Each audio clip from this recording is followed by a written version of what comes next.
इस फिल्म की मुख्य किरदार लेडी मलेना है, जिसे बहुत खूबसूरत दिखाया गया है। मलेना एक छोटे से कस्बे में रहती थी। वह उस शहर की सबसे सुंदर लड़की थी। शहर का उसके प्रति लगाव था और शहर की औरतें उसे जला करती थीं और उसके जैसा बनने की कोशिश करती थीं। शहर का प्रत्येक आदमी चाहते थे कि वह उसका पति बने। उस कस्बे में रेनाटो नाम का एक लड़का रहता था। मलेना से रेनाटो छोटा था। एक दिन रेनाटो एक नई बाइक खरीदता है। वह इसे अपने दोस्तों को दिखाने जाता है। फिर उसके दोस्त सब कहते हैं कि सुनने में आया है कि मलेना इस रास्ते से गुजरने वाली है। वे सभी उसके चेहरे को देखने के लिए तरस रहे थे, इसलिए वह एक जगह इकट्ठा होते हैं और जब वह वहां से निकलती है तो उन्होंने उस पर नज़र डालनी शुरू कर देती है। रेनाटो उससे घूमना जारी रखता है क्योंकि वह उस पर अपनी आंखें डालता है। वह घूमना बंद नहीं कर पा रहा था जब वो गुजरती है। फिर वह एक कोने में जाकर उसे एक ही बार में घूरने लगता है, यहाँ तक कि वह शहर के अंदर भी पहुंच जाती है, लेकिन वह लगातार उसका पीछा करता है। मलेना के पिता एक टीचर थे और उनके कान बहरे थे। यह सभी बच्चे उनके छात्र थे। फिर उन्हें एक क्लास में बैठे हुए दिखाया गया है और वे मलेना के पिता को परेशान कर रहे हैं। अपने पिता के सामने मलेना के बारे में बात कर रहे हैं। रेनाटो मलेना के घर जाता है और झांक कर उस पर नजर रखना शुरू कर देता है। वह वहां उदास लेटी हुई है। यह पता चलता है कि मलेना के पति सेना के साथ युद्ध के दिनों में चले गए थे। वह अभी भी वहीं है। दूसरी तरफ रेनाटो के कुछ दोस्त मौके पर आ जाते हैं जो मलेना के बारे में मछली की कहानी बता रहे थे। एक बार उसने मुझसे सिगरेट लाने को कहा था।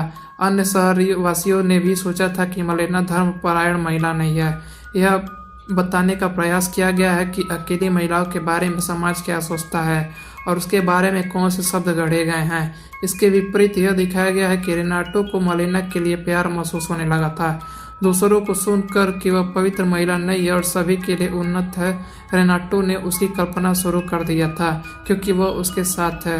वह बहुत छोटा था लेकिन बड़ों की तरह जीवन जीना चाहता था, इसलिए वह खुद ही अपने पिता की पैंट काट कर पहन लेता है क्योंकि उसे शर्ट पैंट में शर्मिंदगी महसूस होती थी। इस हरकत के लिए उसके पिता बहुत गुस्सा हो गए और उसे कई बार पीटा भी। रेनाटो नहीं रुका और वह लगातार युवा लड़कों की तरह मलेना का पीछा करने लगा। वह झांकी के जरिए मलेना पर नजर रखना था और वह इस बात से बिल्कुल भी अनजान थी कि कोई उसकी निगरानी कर रहा है।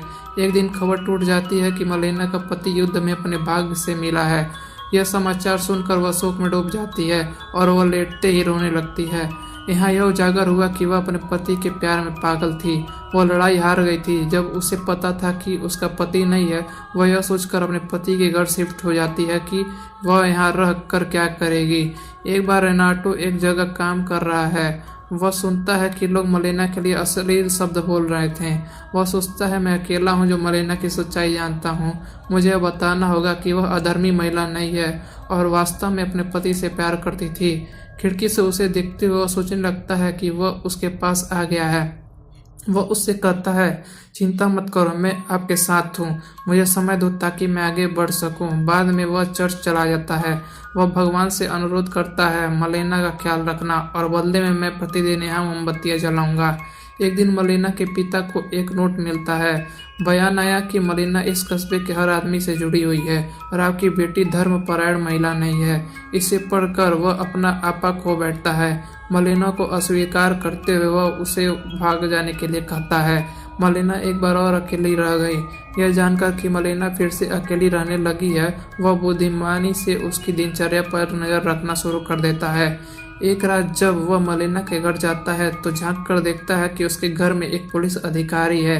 ऐसा लग रहा था कि उनके बीच वास्तव में कोई रिश्ता है। यह देखकर रेनाटो डंप में नीचे महसूस करता है। मैंने उसे एक धर्मपरायण महिला के रूप में लिया था और मैं यह प्रकट करने जा रहा था कि वह एक धर्मपरायण महिला है। उसके द्वारा विश्वास करना ठीक था। तभी वह पुलिस अधिकारी उसके घर से बाहर आता है। रेनाटो खुद को एक कोने में छिपा लेता है। बाहर आकर पुलिस अधिकारी का सामना एक डॉक्टर से होता है। वह कहता है कि मलेना मेरे रिश्ते में है। तुम अंदर क्या कर रहे थे? इसी को लेकर उनके बीच झगड़ा शुरू हो गया है। आनंद फानन में पुलिस भी वहां पहुंच जाती है। अब यह खबर पूरे कस्बे में फैलनी शुरू हो गई थी। वह मलेना पहले से ही शादीशुदा व्यक्ति के साथ रिश्ते में है और उसके लिए उसको गिरफ्तार किया जा सकता है। मलेना चिंतित हो गई। फिर उसने एक वकील को हायर करते हुए कहा, मेरी मदद करो। वकील कोर्ट में केस जीत जाता है और कानूनी तौर पर यह साबित कर देता है कि डॉक्टर झूठ बोल रहा था केस जीतने के बाद वही वकील मलिना को भगाने की कोशिश करता है। मलिना उसका बचाव किया लेकिन कोई फायदा नहीं हुआ। रेनाटो इसे देखता है और वह चिंतित हो जाता है। फिर यह दिखाया गया है कि मलिना के पिता का विमान दुर्घटनाग्रस्त हो गया है जब वह उड़ान यात्रा पर था। मलिना यह जानकर तड़प उठती है क्योंकि उसने अब सभी को खो दिया था जो उसका पक्ष ले सकते थे। उनके पति की पेंशन बंद हो गई थी जो मलिना को दे दी गई थी क्योंकि यह साबित हो गया था कि उसका पति नहीं रहा। अब मलिना आर्थिक रूप से कमजोर होती जा रही थी। वह बहुत सोचती है लेकिन वह इस नतीजे पर नहीं पहुंचती कि उसे क्या करना चाहिए। थोड़ी देर बाद वह कैंची लेकर अपने बाल काटने लगती है। वह कहती है, अगर संसारिक लोग मुझ पर दोष लगाते हैं तो मैं एक अधर्मी महिला क्यों ना हो जाऊं। रेनाटो को यह सब देखकर बहुत बुरा लगता है और वह अपना समय डिप्रेशन में बिताता है। उसने अपनी भूख मार ली थी। उसके पिता सहमत है कि रेनाटो क्या चाहता था। जब उसे इसके बारे में पता चला तब दिखाया जाता है कि मलिना को सबसे सस्ती महिला में बदल दिया गया था। सभी नगरों के पुरुष उससे मिलने आते थे। नतीजतन पुरुषों की पत्नियों ने क्रोध बढ़ाया। वे गुस्से में थे और मलिना की यात्रा कर रहे थे और वे उसे पिटाई के बाद निर्वासित करते हैं। तब यह दिखाया जाता है कि मलिना का पति वापस आ गया था। दरअसल वह जिंदा था और किसी ने उसके बारे में सिर्फ अफवाह फैला दी थी। वह अपने घर लौटता है लेकिन मलिना को कहीं नहीं पाता। वह एक संघर्ष के बाद भी मलिना को खोजने में असमर्थ था और अन्य कुछ लोग उनके घर में रह रहे थे। वह मलिना के बारे में पूछता है। उसे बताया जाता है कि आपकी पत्नी एक अधर्मी महिला में बदल गई थी। अब वह यहाँ नहीं रहती।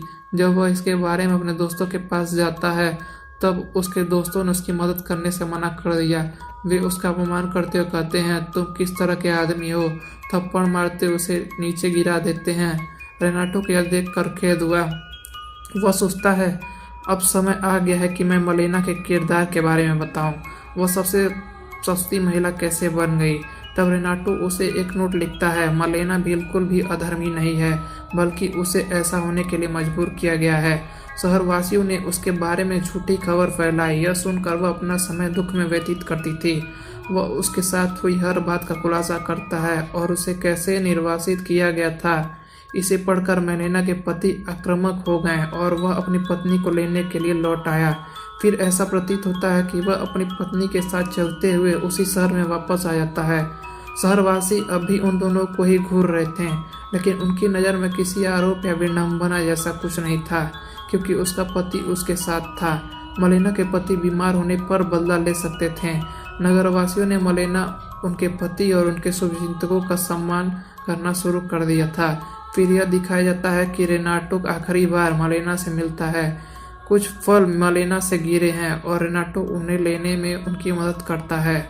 वह मलिना से कहता है, मैं तुम्हारे लिए प्रार्थना करूंगा कि तुम्हारे आने वाला जीवन धन्य हो, और दोनों अपनी राह पकड़ लेते हैं। अंत में रेनाटो एक अलाप दिखाया गया है। वह कहता है, वक्त बीता, मुझे कई लड़कियों से प्यार हो गया। वे मुझसे पूछते थे कि क्या मैं उन्हें याद रखूंगा।